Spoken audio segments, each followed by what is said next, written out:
Welcome to a brand new edition of Local Focus. We are in the heat of basketball season.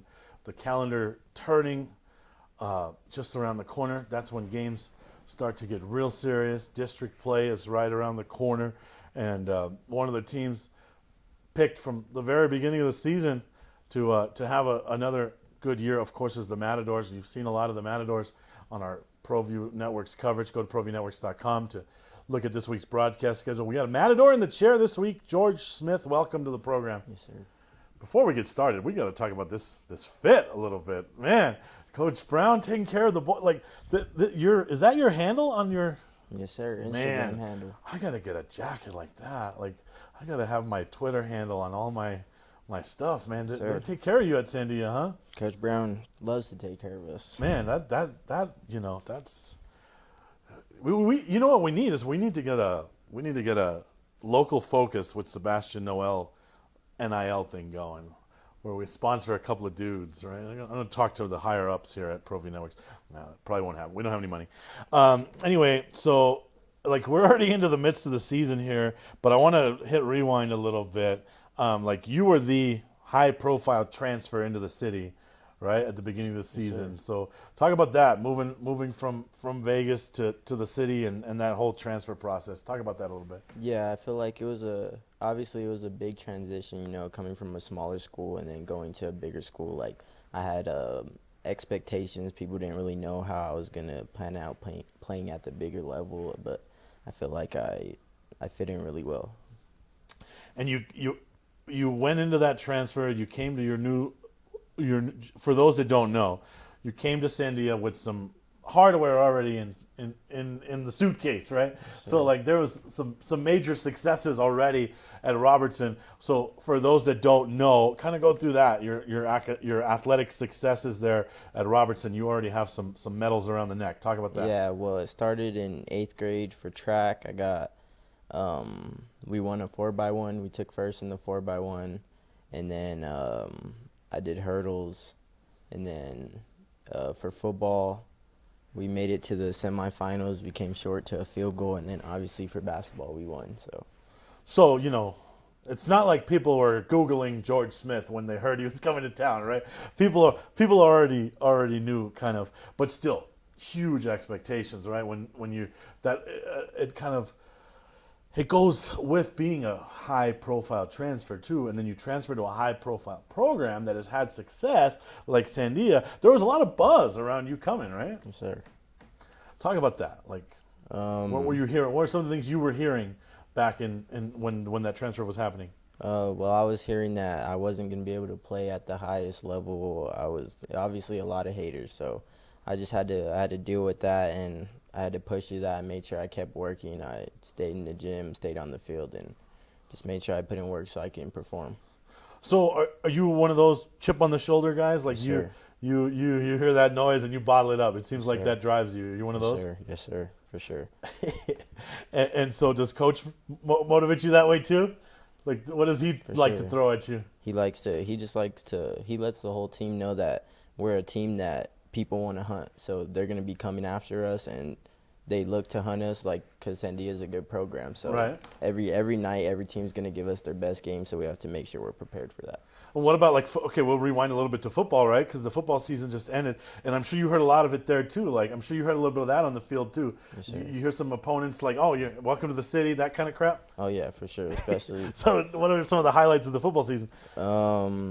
Definitely, I would have to say Eldo is just like a really competitive game, and I had a really good game that game, so that one was good. And then Atrisco, obviously, they were talking a lot because it was our. That's what they do at Atrisco. Yeah. It seems like they talk a lot. Yes, sir. They love to talk, so I think that was our second win, and we started off 0-4, so we knew we had to bounce back a little bit, and we started progressing as the season went on, and then it was an all right season. Can you remember? Okay, I'm going to put you on the spot, and you can decline if you want. But do you remember the first guy in the football season that whose smack talking stood out? Like, who's the first? Because some dude said, "Welcome to Albuquerque, you ain't bleepity bleep," or something like that. Do you remember the first guy that kind of went there in the football season?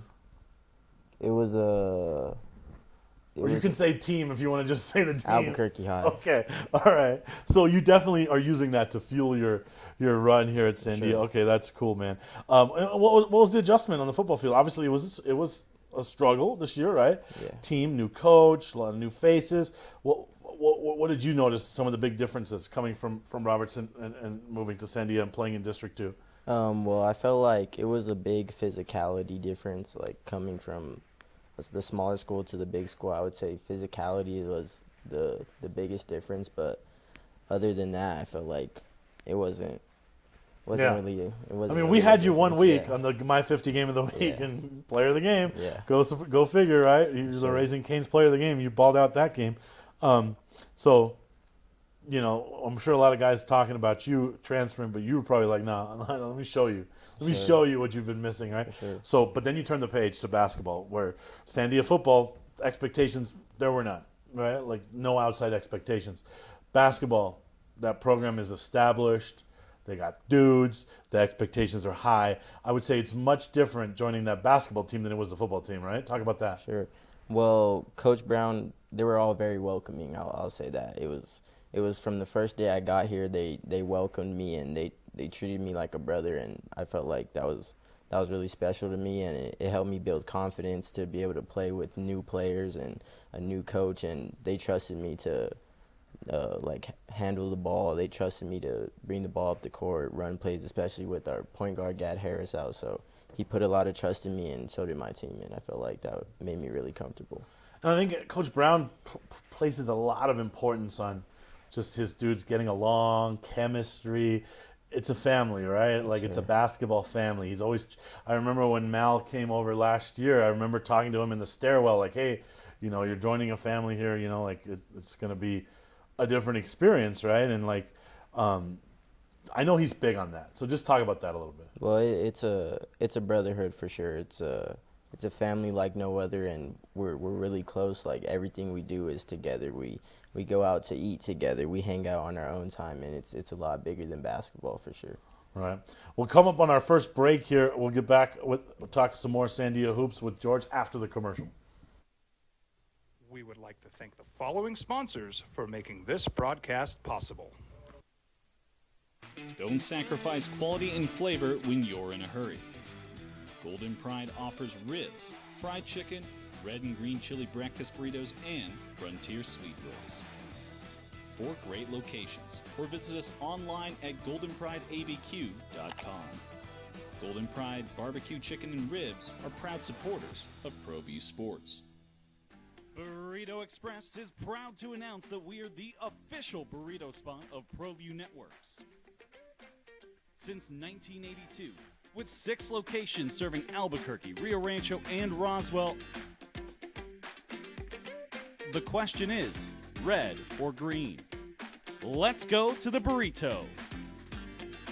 Visit letsgototheburrito.com and order now. Eagle Greens and Turf are a family-owned and operated business with over 25 years of experience in the home improvement industry. They are your exclusive dealer of celebrity green synthetic putting greens and artificial turf. They also have artificial turf that is specifically designed for your pets. Eagle Greens and Turf are proud sponsors of Pro V Networks and can make your lawn green all year long at 505-273-2744. I'm a Blaze King customer, and I have been for the last 10 years. Blaze King stoves are very efficient, they're easy to maintain, and they use a lot less wood than you would typically use with a fireplace. Blaze King, that's a fire. The heat is on when it's a Blaze King wood stove, controlling heat up to 40 hours on a single load of wood with a built-in thermostat. See for yourself at either Blaze King showroom, Albuquerque and Santa Fe. Blaze King, and now that's a fire. All right, we're back with George in the middle of the basketball season here. Glad you could stop in. And we were talking a little bit about, again, we're still in the transition part, right? We were talking a little bit about the transition to the program and how welcoming everyone has been. What were the biggest difficulties early on? You know, if you can take us back to November and even before November, what were the difficulties that you were dealing with at the beginning of that transition?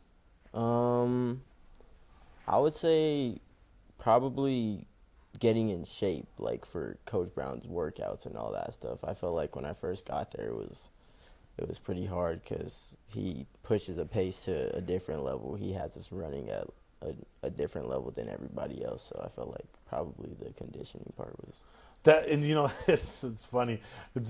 Coach Brown and I are pretty close friends. I consider him a good friend, and so. But the amount of times that he has probably told you, how many times have you heard, you got to get tougher, you got to get faster, right? Those seem to be his two big ones, right? Like, oh, we're not tough enough, or we're not playing fast enough. Those are his two big ones, right? How many times have you heard that early in the process? every day for sure. Right? Probably at least 5 times a day for sure. And even I can remember games that I've done of his last couple of years where I thought, oh, like so-and-so played really well. Not tough enough. No, even tougher. I need even faster. So that's his thing. He beats that drum, right? To get the most, he wants a pace and a toughness and a level of execution that it's at up here, right? So talk about how hard that is to adjust to. And how it motivates you. Well, he pushes us to be the best always. So obviously when you have someone who believes in you that much and wants you to be the best, then it really helps you build confidence, and it motivates you to want to get better. It motivates you to want to work for him and do the things that he wants you to do. So, and I think he has a unique style of motivating where I think his teams are always very confident, but they're also, it seems like, always in pursuit of perfection, right?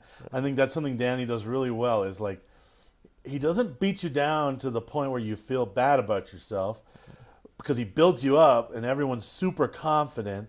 But then also there's just this never-ending pursuit of tougher, faster, better, more efficient, perfection. I think Coach Brown does that really well with his guys. Talk about that. Well, again, it's him pushing us to perfection. It's he wants to push us to the best, but not to the point where he wants to tire you out and make you feel bad about yourself and lose confidence. But he's gonna make sure that he stays on you so that you can be the best that you can be, and that's right. And I know he does a really good job of just okay, yeah, we're good, but to beat this team or that team, we got to do this. We got to get this, and that team in the last couple of years has been Volcano, right? There's no doubt that that's the measuring stick, right? So how much does Coach Brown use that as a motivator? Hey, we're good, but if we want to beat Volcano, we got to do this, this, and this. Yeah, well, it's it's our preparation. We make sure that we watch film. We make sure that we study over the plays in practice. We make sure that we're in the right defenses, and we know how to guard this person, and we know how to guard that person. So he makes sure we're prepared before every game.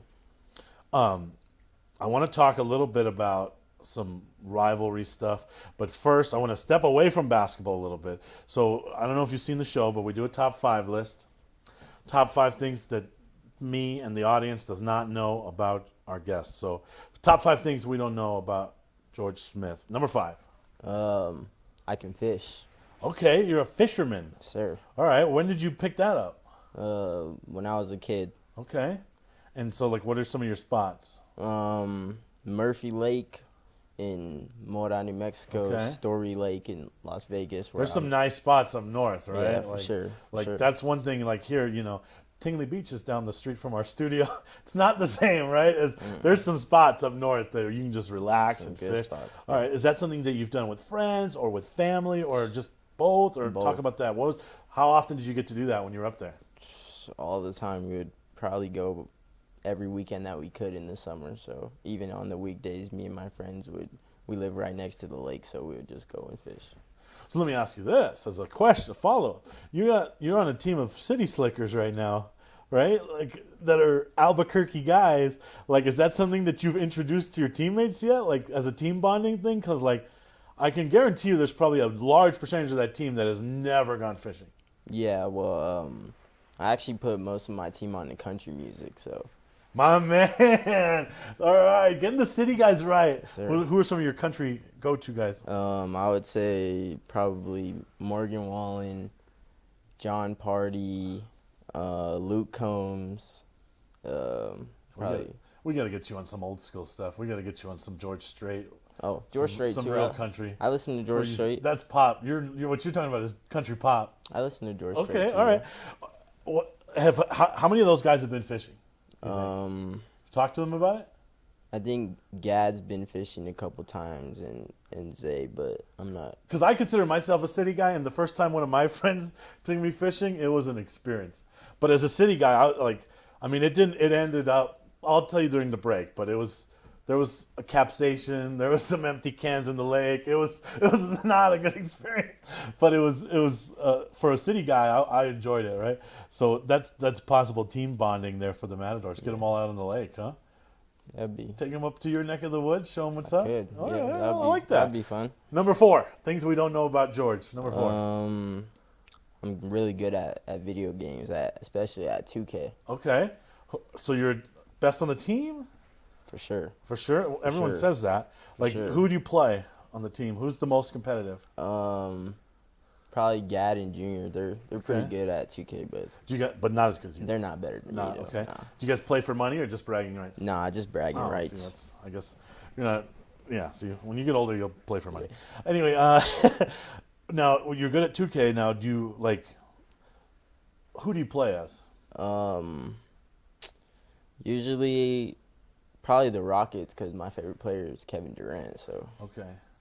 See, I had this conversation before with guys that are 2K guys, and I'm always like, okay, it's always like they pick they pick the Warriors, or a good team. Like, I'm a Lakers guy, I would pick the Lakers. I love the Rockets. One of my favorite players in the league, Şengün, center. Like, dude, that guy. Everyone wants to talk about Jokic, and Alfie's the same exact player. No one talks about him. But I feel like if you're going to play 2K, you need to challenge yourself and play as a really crap team. I feel like it's almost cheating when you pick one of the good teams. Yeah, well, it's like what's the worst team on 2K? Who has the worst team rating? The worst team rating? I don't know. Probably maybe like the Brooklyn Nets or like. So I feel like that should be the challenge. If you want to test yourself, you would, play as the Nets. Like if we were to if we were going to compare it to high school, I feel like, okay, you challenge yourself. You go out and play as the Ravens or a team like that, right? Like, you don't want to do this the cheat code way and play as one of the good teams, right? Yeah. Well, we usually you play on, what's the level? Pro mode? Oh, no, we play on Hall of Fame, so it's all skill. But it's legit? We usually do a random team selection. Okay, that could be fair. Yeah, so you click it one time, it gives you a random team, and whatever that team is, that's what you got to go with. Okay, but when you do get to pick, you're the Rockets. Who are some of the other guys' go-to teams when they get to pick? Junior. Who is that jerk that plays as the Thunder all the time now? Oh, that's Junior. Is it? Yeah, he likes to pick the best team every time. So. There's always that guy, right? Yeah. Like when the Thunder are good, they're gonna play as the Thunder. 5 years ago, I guarantee you, he was playing as the Warriors, right? He's that dude. Yeah, he's that dude. All right. I think he's a Warriors fan too, so he's a bandwagon for sure. Yeah. If he's a real Warriors fan, do you think he could name any Warrior pre Steph Curry? No. Oh, see, that's the Not test, one. right? He's a Warriors fan. When you see him at practice today, ask him who Baron Davis is, and if he's like, ooh, you're not a Warriors fan. Okay? All right, number 3, things we don't know about you. Number 3 is I was born in Delaware, so I love the beach. I like to swim. Okay. All right. And what an adjustment from the green and that side of the country to the desert, right? How long were you there versus out here? I was there until I was 8 years old, and then I moved over here. Culture shock at the beginning? For sure. Like, Big where did the culture grass shock. go? Where did the trees go? That kind of thing? Where's the water? All that. Yeah. I mean, it is, for people that haven't been to other parts of the United States, it is like, there's kind of that divide, and like, For sure. when you're used to especially the northeast side, like, you're attached to all those things, like grass, water, trees, that kind of thing. And then you get to the desert, it's different, right? Sure. Even the fishing, right? I'm sure it was different back East Coast versus here. All right, what number are we on now? Number 2 or 1? I think we're on 1. What's the number 1 thing we don't know about you? All right, the number 1 thing that people don't know about me is that I have a little bit of a countryside to me. I'll say Yeah, that. when you said that, I would have not pegged that. That was, Yeah. where did that come from? Just being down in Vegas, all my friends were country, so it was like I kind of just built on me, and then from there Well, you know who had a lot of country music in their playlist last year was Donovan Dent. They did a little aux chord episode where they plugged in and he had a ton of country music in his playlist. So he don't got more than me though. no. No. All right. Well, what's on the what's your like pregame? What are you listening to? Because Pregame, like, you switch it I to like the to- hype I- stuff then, or you I don't- still mix in some country? I mix in some country for Okay. sure. It's like it's a mix. It's a mix. Now, when you have control of the music in like the weight room or in practice, has the team started to embrace that, or are they like, oh God, George has got music today? No, I think they embrace it a little bit, especially Zay. He likes the country, but so some of my teammates they'll hate and say, oh my gosh, country this, but then some of my teammates actually like the country music now. So, like, if you had your phone out right now, like, or your playlist right now, what is on the top 5 most played right now? The top 5 most played is probably "Talking Tennessee" by Morgan Wallen. Okay. "Can't Turn You Down" by John Party. Okay. Probably "Flower Shops" by Morgan Wallen. Okay. And then for the 2 rap songs, it would probably be "Low Down" by Lil Baby, and then "Ready" by Lil Baby. I got a challenge for you. I want you're working on your teammates, right? That's small potatoes. The big prize is Coach Brown. I want you to get Danny into a country vibe for me. I want you to get him to play some country music either at a pregame or that's the challenge. I want to see, because Coach Brown and I, we talk a lot, and we'll even play some golf. I want to see if you can infiltrate him and get him some country music culture. You think you can do that for me? For sure, I can. Okay. I got you. Because he is, I'm sure you know, he is stubborn. Oh, And, like, it's his way, right? And so I think if you could crack him and get him into some country, that would be the vibe. All right, let's focus back on hoops a little bit, man. Like, what as we turn into January and district play starts and all that stuff, obviously we know what the expectations are at Sandia. So what do you guys have to do to kind of finish? I mean, obviously this season has been weird because you start the season with Gad hurt. You weren't 100% healthy going into this season. I'm surprised to see you out there against Hobbs, right? Like, that was the chatter that you got beat up a little during football. Obviously, you got all these pieces. Then you got Mal that, didn't get eligible till now. And so you're just trying to meld. So what is that like? Obviously, this is an unfinished product. Do you feel like your best hoops are still ahead? yeah. Oh, yeah, for sure. I feel like in January, that's when our best hoops will be, is because we'll get Gad back, we'll get Mal back, we'll get our big man Mateo back. And so in January, that's when we'll be, I feel like, at our peak. And that's just right around the corner. So I feel like, okay, so like the games leading up to January, like, yeah, they matter because at the end of the day, you still have to put a resume together, and that determines your seating. But I feel like that was almost like, okay, opportunity for you to get comfortable, opportunity for other guys to, get some minutes who are going to be a little reduced now that all these guys are coming back. It could be a good thing for you guys heading down the stretch. What do you think? Yeah, well, it means that our other guys have bigger roles without Gad, without Mal, without Teo. So it's them getting comfortable and having a bigger role and knowing that they matter. Well, they're going to matter like deep into the season when we have everyone back, but now is when we need them the most, and that's big for them to be able to step up and perform.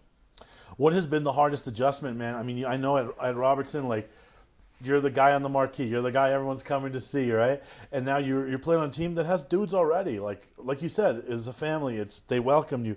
But that had to have been adjustment to go from the guy on the name bright on the lights to, like, we're on a team that wants to win state, but that's got a bunch of dudes.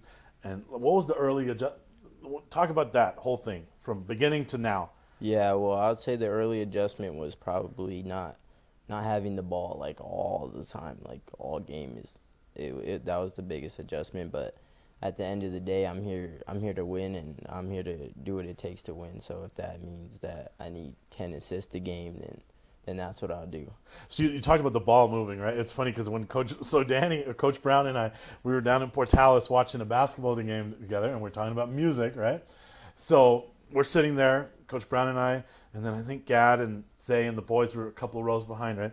And so it was a timeout or something, and so then this some music comes on in the arena, and I'm a country music guy, so I had never heard it before, but some of the lyrics were about sticky, and immediately Coach Brown kind of perked up a little bit, and he asked Gad, he's like, hey, what's the name of this song? And Gad knew, and he's like, all right. He's like, who sings this?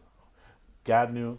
All right, I'm gonna bust this one out and practice when the ball gets sticky. He just liked it because it kept repeating sticky. So, like, ball movement's big, right? And has he busted that one out on you guys yet? Oh yeah, for sure. Already? That's the biggest thing with us. No, I mean the song. Has he busted the song out and said, "Hey, the ball's getting sticky"? No, not yet. Not yet. Oh, that's a good sign. That's a good sign. Not yet.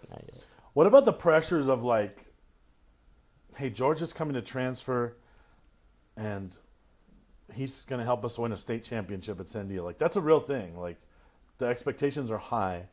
That's got to put some added pressure on you, right?